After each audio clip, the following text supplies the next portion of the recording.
So what we need to establish first is that this whole music video is one big shout out to Silent Hill. If you aren't a fan of Silent Hill, make friends with somebody who is, because they're just going to be better equipped to read this music video than other people. We're going to focus on the seemingly new entities introduced in this video first. This strange creature, and the suspicious mounted deer head that's shown a few frames later, are likely to mislead a few Loona fans whose instinct is to yell, VV. But I don't think this spectral entity is VV, but rather another YY being, or maybe something from another world entirely.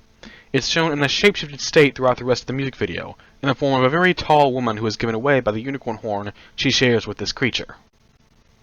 Judging by the rather violent scenes we're shown with this entity, both with a blue arrow piercing its animal form and its human form being shown gruesomely dismembered, this being's fate is clear. What is also clear is that jinsoul is likely responsible. Remember this scene at the end of Air Force One, where the woman representing God was kneeling with a sword to her neck, and I said jinsoul was about to either vassalize her as a knight or kill her? I think we found out which one she did.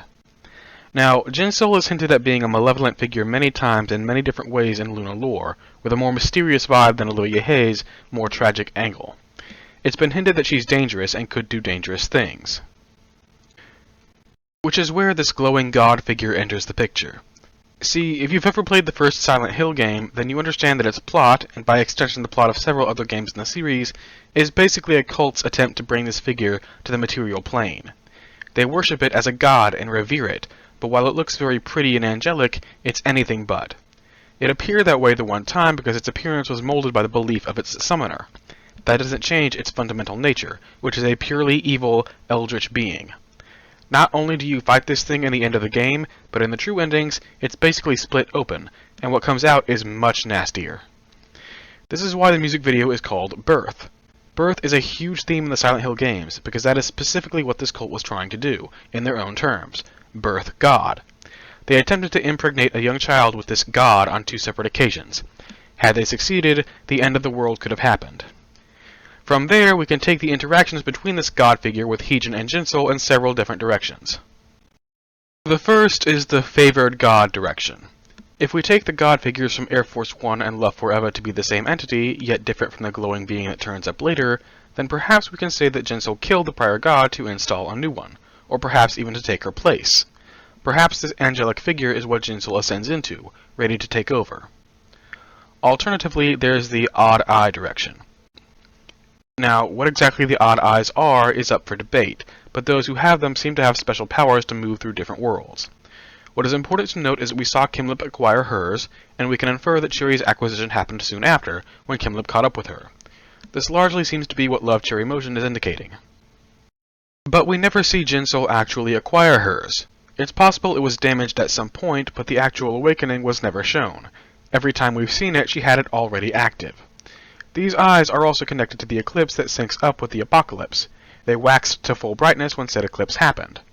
She may be the only one who was actually born with an odd eye, and thus the only one who knows what it truly is and does. These 3 eyes were necessary to stopping the apocalypse they were connected to, and the people that stopped the apocalypse apparently made sure to kill God while they did it, wearing eye patches as they did. But at the end of the Air Force One music video, a very worried heejin's eye seems to be glowing. Members of Loona have hitched a ride to other places using other members' powers, and if that's true, then maybe it's also true that other entities could hitch rides inside members of Loona, specifically their eyes. For a long time, ever since her solo, it's been known that something is wrong with jinsoul's face. It's constantly glitching out when on camera, she covers it up in Girlfriend, and it's never shown in completeness in Sweet Crazy Love.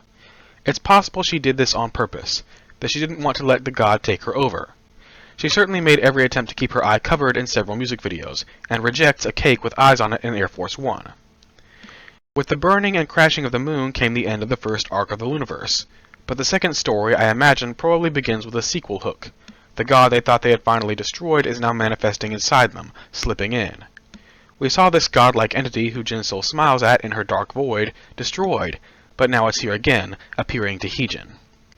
And it seems that maybe this god is not only more difficult to destroy than previously thought, but might be able to actively change Loona too. The reason I say this is because of some of the other scenes in the music video.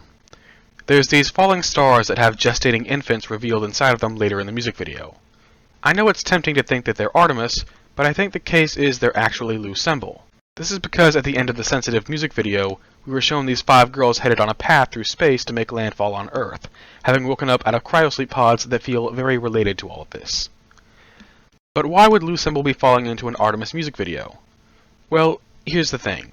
While I was watching, I remembered an old theory from ages ago, from the pre-debut era, wherein the mansion from One and Only was theorized to be the same setting as the Vivid music video.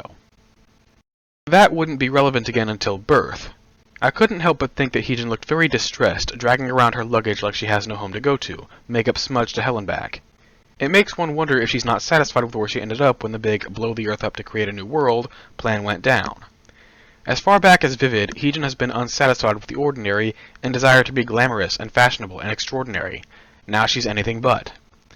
Someone like that could, potentially, be tempted to obey a beautiful but deceitful god who promises them wealth and regalia, right? I thought this scene in particular was very One and Only, evocative of Goon in her mansion. Of the 4 YY girls, Goon was the one who seemed most hesitant to leave Eden, but eventually caved in. Here, the girls of ARTMS have adopted her previous style of dress, and seem quite unhappy about it. One and Only and Birth share something in common, a large mansion in the midst of a forest, which should by all appearances be quite impressive. In One and Only, it's too dark and unfriendly to feel enviable, and in Love Forever it's shown to be quite a hostile environment. By the time of Birth, all attempts at showing these pretty rich girl clothes and fanciful tables full of food have run dry, and they're now downright unpleasant to look at, with off-esque drawings and color clashes that make the effect look sickening. It's possible ARTMS, attacked from within by a god that bore herself into their new world by shadowing Heejin, have been unwillingly changed and need to be rescued. There's a shot of Choerry, who was buried in the earth, rotting away as a corpse and blooming in her new, Eden-esque clothing, almost like she was parasitized and spat back out in altered form. Which is where Loossemble enter the picture. If the heroes that saved the world are now in distress, someone has to save them in turn.